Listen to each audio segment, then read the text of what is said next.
Classique ardennaise, avec une première partie, on peut dire, dédiée à l'Amstel Gold Race, et puis la deuxième partie, les 40 derniers kilomètres, qui seront identiques à la doyenne Liège-Bastogne-Liège.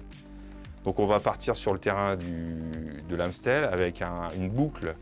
On va franchir le Cauberg, on va franchir le Gehlemer-Berg et le Bemeler-Berg. D'ailleurs, le Comstrava de cette ascension est détenu par Nive Fischer-Black. Donc on va avoir ces 4 ascensions-là au niveau de Valkenburg.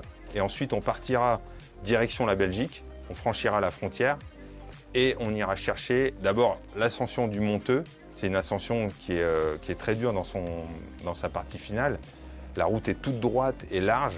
On est sur des pourcentages assez élevés dans la dernière partie. Ensuite on franchira la côte de la Redoute, 1,6 km à 9,4%. C'est un Comstrava qui est détenu par Annemiek van Vleuten.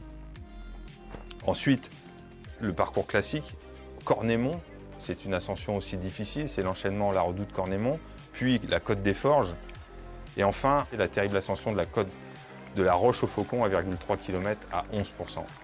Et c'est la plongée sur Liège avec un final identique depuis La Redoute à Liège-Bastogne-Liège. On veut aussi permettre aux filles qui jouent le classement général peut-être de se dévoiler, de se découvrir. En tout cas, ils peuvent s'attendre à une belle bataille. Retrouvez sur le Tour de France Club et sur Strava toutes les routes officielles du Tour de France Femmes avec Zwift.